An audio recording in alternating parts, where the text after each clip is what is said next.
இப்போ புரோட்டா வந்து கொத்து போடுறதுங்க. புரோட்டா வந்து 4 புரோட்டா சின்ன சின்னதாக பொடி பொடியாக நறுக்கி வச்சுருக்குறேங்க. புரோட்டாவை கொஞ்சமாக ஆயில் ஊற்றிருக்கிறேங்க.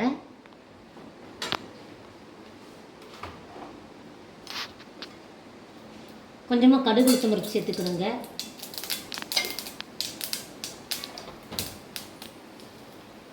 பொடி பொடியாக நறுக்கின சின்ன வெங்காயம் தக்காளியும் சேர்த்துக்கணுங்க. சின்ன வெங்காயம் சேர்த்துக்கணும். அப்புறம் தக்காளியும் சேர்த்துக்கணுங்க. ஒரு தக்காளி சேர்த்துனா போதுங்க.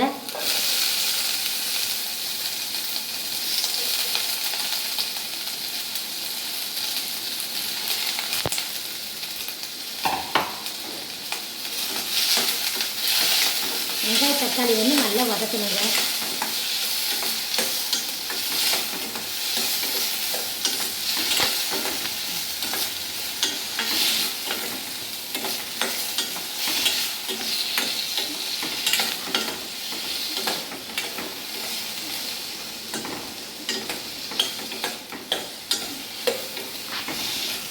நல்லா ஒரு 2 நிமிஷம் வந்து வேக வைக்கணுங்க. தக்காளி வந்து அப்போ பச்சை வாசம் போகுங்க.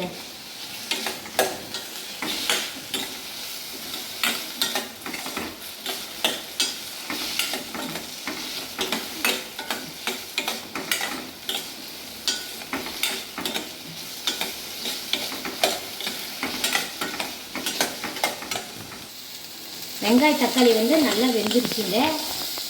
ஒரு முட்டை மட்டும் இப்போ உடச்சி ஊற்றுறேங்க.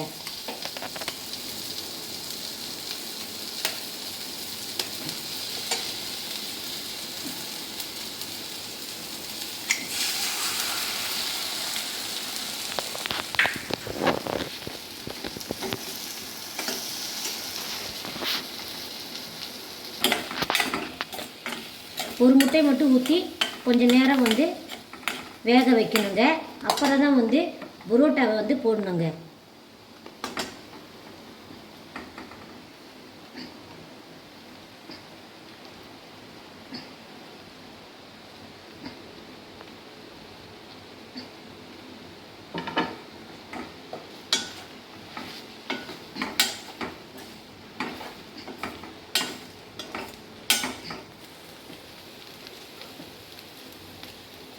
அப்புறம் வந்து 2 முட்டையை வந்து புரோட்டா மேலே உடச்சி ஊற்றணுங்க.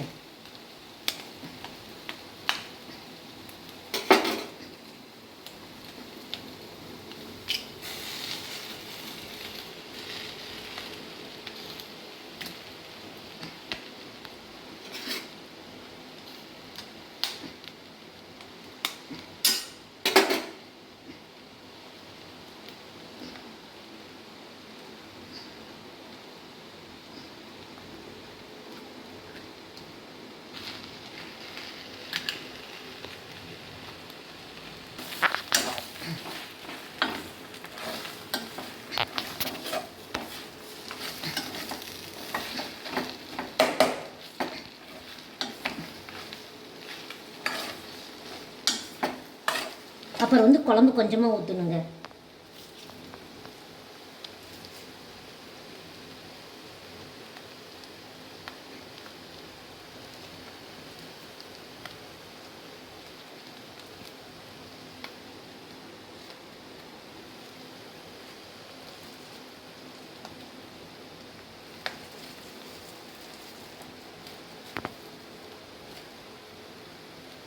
பாருங்க, குழம்பு வந்து கொஞ்சமாக நான் ஊற்றுறேங்க.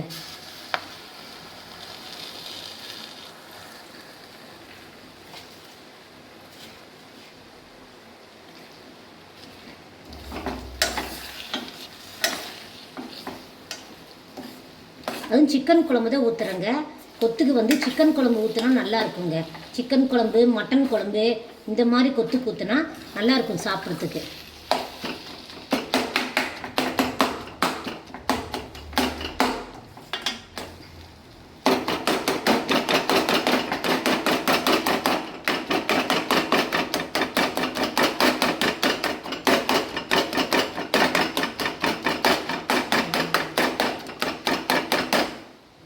நல்லா கொத்தணுங்க.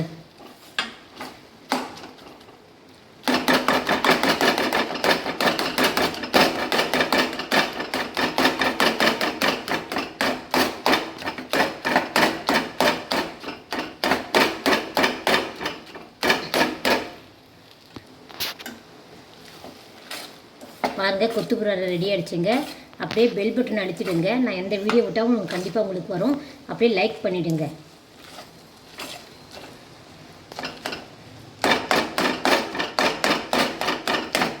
கடையில் வாங்குற மாதிரியே கொத்து இருக்குங்க. சாப்பிட்றதுக்கு நல்லா இருக்குங்க கொத்து.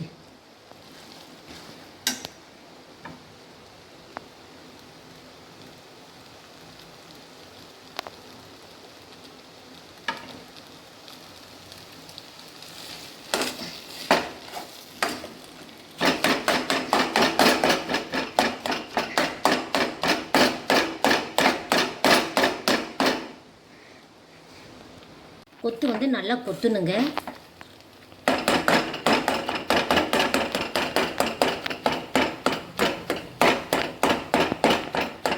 நல்லா குழம்பு ஊற்றி கொத்துணுங்க. அப்போ தான் நல்லாயிருக்கும்.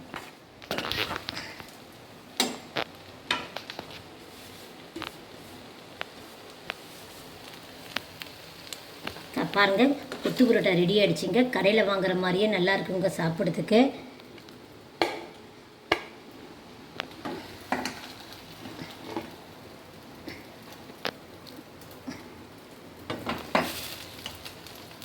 வீட்டில் செஞ்சால் நல்லா விரும்பி சாப்பிட்லாங்க. கடையில் வாங்குறவங்க வீட்டில் செஞ்சால் நல்லா இருக்குங்க சாப்பிட்றதுக்கு.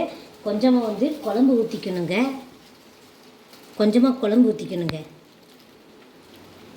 குழம்பு வச்சு சாப்பிட்டா நல்லா இருக்குங்க கொத்து புரோட்டா.